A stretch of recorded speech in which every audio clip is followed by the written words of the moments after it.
Wow, you guys, it has been a crazy, crazy 2 weeks. I am 37 weeks in one day today. I just got home from my midwife appointment, but I didn't make a video last week just because it's been chaos. The day after I did my video 2 weeks ago, we went, I did a mommy and me photo shoot with my son, so that was really sweet. A local photographer was doing like little mini sessions for Mother's Day, so I went and I paid like $60 for a half-hour session, and I got some really cute pictures. So that was a lot of fun, but it was hectic and busy, and then you had to get him to swim lessons, and we had to pack because the next morning we were going on vacation to Disney for 3 days, and 2 nights. So we went and we did that for 3 days and 2 nights, and it was so fun. We just had the best time. And we stayed at the Fort Wilderness campground in a cabin, and we had a little golf cart to go around the resort, and we just had the best time. And as soon as we got back, we had like a Sunday to recover. Monday, was just getting the house back in order, and Tuesday, my son started throwing up at lunch, just in his booster seat, just on the table, throwing up everywhere. So he went down for a nap. I called the pediatrician. He slept only an hour, so right when he woke up, we went to the pediatrician's office. It wasn't like strep throat or flu, so there's really no medicine they can give you. There's no antibiotics or anything that works for that, so he's just like, it's just gonna have to run its course. Got home, he started throwing up more. After that, he took a shower, or took a little bath, and at 4 o'clock in the afternoon, he went to bed and did not wake up until 7 a.m. the next morning. I think he just needed the sleep. I think he must have picked something up. Maybe some kind of something at Disney World, some kind of stomach bug. But we were back for a good 3 days before he got sick, so maybe not. Maybe he just was sick. I don't know. But 3 days of like a toddler, 1 day of throwing up and 2 days of him being really sick, really rough on me. And then my husband ended up, because he's a painter, he was a painting business, he was working during the day, but there was a doctor's office is having a grand opening. I think today it is. And so they had to finish painting all the exam rooms and the lobby, so they were working like crazy long hours, till like 9 o'clock at night, to get this place opened in time. And they were moving equipment, like big equipment, so they had movers there, so they had to be there to paint so they could move stuff back. Like mammogram machines, like heavy, like thousands and thousands of pounds of equipment. So nothing like that the painters could move. I guess they had like forklifts. I don't know what they did, but my husband said it was like quite a production. So he was working late, so he wasn't able to help me. So I was so tired and worn down that I ended up getting sick. I wasn't throwing up. It wasn't like that. It's just like a cold. I still have it. And it's just a stuffy nose, a runny nose. My throat is like on fire all the time. I'm just not feeling well. But luckily it's like day 5, so I should almost be done. And then my brother came up this weekend to help us get some stuff done because we were just so behind. So we finally put the baby's dresser together, and that's like all we got done. I still got to put his rock and play together in his crib, but I'm really not worried about the crib because Austin didn't sleep in his crib until he was like 7 months old. So there's really no rush on that. But I would like to get the rock and play set up, which looks kind of easy, so we'll see. But I got most of the newborn and then 0 to 3 month onesies and all the clothes out of the tubs, and I've washed them and folded them and put them in the dresser. So that was like the most important thing to me. Like, at least now he has like nice clean clothes, and a few other little items. Got little pacifiers and bottle washers, and I'm just finding where my breast pump was and just getting stuff out, and it kind of just organizing finally. So that feels nice to get some of that stuff done, even though I've been feeling so horrible. And then I just don't know, I lost my mind. I wasn't thinking, and I had put a pan on top of the oven, and it had come out of the oven at 475. So it was on the stove, and I went to go do something else. I'm doing other things, and I came back just to move it out of the way, not remembering that it had just come out of a 475 degree oven. And I grabbed that pan. Can you see that? It's like blistering in red. You can see the pan marks. And this was on Saturday, so 3 days ago. And literally for 12 hours it burned. It burned and burned and burned, and there's nothing you can really put on it. Like, you can't put lidocaine or anything on it when you're pregnant, because that's like an FDA Class B drug that quickly passes through the placenta. So I could not handle, I couldn't take any drugs for it or anything. I ended up putting my hands in like cool water, even ice water, which they say not to do, but the ice water is the only thing that made me stop crying. Like, literally crying for hours and hours. It was just so incredibly painful, and I ended up sleeping holding a frozen water bottle, and I fell asleep at about 5:30 in the morning, and I did it like at 6:30 at night. So it took me about 11, 12 hours for it to stop burning so I could even sleep. And I only slept 2 hours that night. So it's just like, it's been one thing after the other. And then my grandfather passed away, which we kind of expected. He's been battling lung cancer that traveled to his brain for the last 10 months. I was really hoping he would make it until this baby was born, but it didn't happen. And then my dad didn't want to call me because he knew I was at Disney World, so he was going to wait till the next day when I was headed home. And one of my aunts put it on Facebook, so that's how I had just opened up my Facebook, like, you know, the baby was taking a nap, so I was just on my phone, in the, you know, sitting on the couch in the little cabin that we had rented, and it was right there. So, like, that's a horrible way to find out, especially when you're just emotional already, and it was just crummy. So his funeral is next week, so I'm hoping the baby is still in my belly and I can travel 2 hours to go.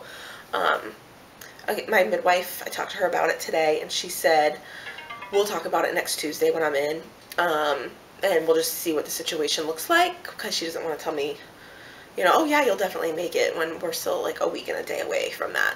So she said, don't worry about it, let's shelf this topic for now, we'll talk about it next week. So that's fine. I'm just going to do whatever she tells me. If she tells me I can't travel, I can't travel. If she tells me I can and I'm fine, I'm going to just go ahead and do it. So it's really just not in my hands or my control, and I've decided that I'm not making the decision. And I think she's fine making the decision for me. But then I also found out that I did not get into grad school. So I'm not starting grad school in the fall, which is very disappointing in a way. Makes me really mad because I had straight A's, and just, I did all those volunteer hours and those observation hours and all my letters of recommendation and all the stress of getting it all in and everything in when I was like first trimester pregnant, and now I got waitlisted and now I'm not in.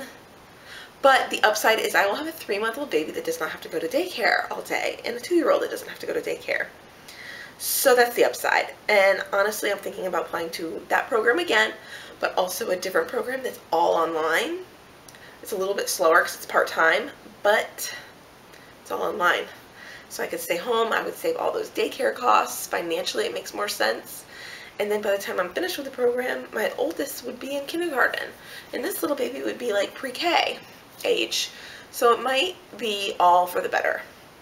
So I'm trying to think of it that way, but I'm still pretty bitter about it. I'm a little upset.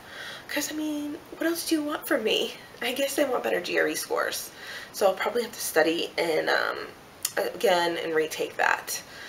So it's just been 2 weeks of just nothing but bad news and sickness and just nothing good. So here's to hopefully, you know, the next few weeks I can get a little bit of rest before this baby comes, and we can just change our mood and mindset around this house. Kind of get all this yuck out. The start of that is I am getting my hair done on Saturday. So it's 6 days away. So I'm crossing my fingers and hoping everything goes well. I cannot wait to get rid of these horrible roots and just to get it trimmed. I'm just so sick of it.